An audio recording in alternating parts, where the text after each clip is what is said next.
Akwụkwọ abụọ nke Samuel isi nke 5. Ebu Izrel niile wee bịakwute David ruo Hebrọn kwuo sị, Lee, ọkpụkpọ gị na anụ ahụ gị ka anyị bụ.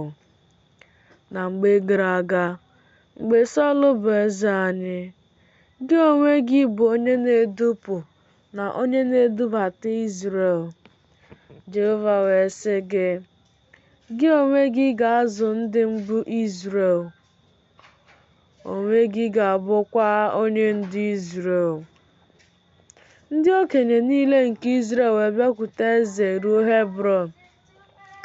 Ha na eze bụ David wee gbaa ndụ n'ime Hebrọn n'ihu Jehova. Ha wee tee David mmanụ ịbụ eze Izrel. Onye gbara 100 afọ na 10 ka David bụ mgbe ọ malitere ịbụ eze.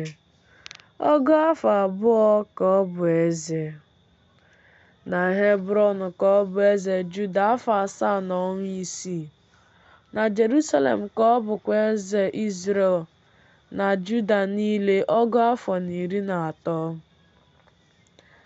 Eze na ndị ikom ya wee jeruo Jerusalem, jekwuru ndị Jebus bụ ndị bi n'ala ahụ.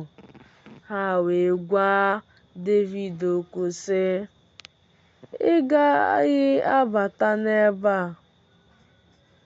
Kama ndị ìsì na ndị ngwaọrụ ga-eme ka i wezuga onwe gị, na-asị, David agaghị abata n'ebe a.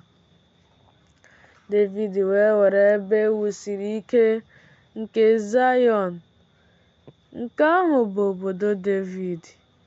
David wee sị n'ụbọchị ahụ, onye ọbụla nke na-etigbu ndị Jebus ya jeruo ebe mmiri si aga, wee tigbuo ndị ngwaọrụ na ndị ìsì bụ ndị mkpụrụ obi David na-akpọ asị. N'ihi nke a ka ha na-asị, ndị ìsì na ndị ngwaọrụ nọ, ọ gaghị aba n'ụlọ. David wee biri n'ebe ahụ e wusiri ike, o wee kpọọ ya obodo David.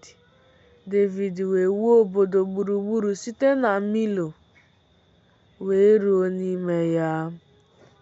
David wee na-aga n'ihu na-eje naanị ukwu. Jehova bụ Chineke nke ụsụ niile nke ndị agha nọnyekwara ya. Hiram bụ eze Taya wee zigara David ndị ozi n'osisi sida na ndị ọka n'osisi na ndị ọka na nkume. Ha wee wuore David ụlọ. David wee mara na Jehova emewo ya ka o guzosie ike ịbụ eze Izrel.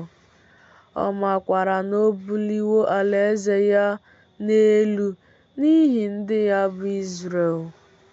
David wee si na Jerusalem kuru ndị ikom nwanyị na ndị inyom ọzọ. Mgbe o siri na Hebrọn bịasịa, e wee mụọra David ụmụ ndị ikom na ụmụ ndị inyom ọzọ. Ndị a bụkwa aha ndị a mụrụ ya na Jerusalem: Shamua na Shobab na Netan na Solomọn na Eba na Elishua na Nefeg na Jafia na Elishama na Eliada na Elifelet. Ndị Filistia wee nụ na ha tere David mmanụ ịbụ eze Izrel. Ndị Filistia niile wee rigo ịchọ David. David wee nụ ya, rịda n'ebe ahụ e wusiri ike. Ma ndị Filistia bịara gbasoo onwe ha na ndagwurugwu Refaim. David wee jụọ Jehova sị, m ga-arịgoro ndị Filistia? Ị ga-enye ha n'aka m? Jehova wee sị David, rigo, n'ihi na agaghị m inye ndị Filistia n'aka gị. David wee bịaruo Baal-Perazim.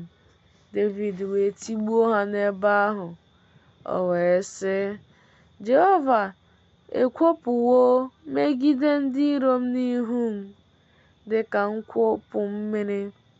N'ihi nke a ka ọ kpọrọ aha ebe ahụ Baal-perazim. Ha wee hapụ arụsị niile ha n'ebe ahụ. Devid na ndị ikom ya wee chịrị ha. Ndị Filistia wee rigokwa ọzọ, gbasoo onwe ha na ndagwurugwu Refaim. Devid wee jụọ Jehova ese sị, arịgola, gaa gburugburu ruo n'azụ ha, bịakwute ha na ncherịta ihu osisi balsam.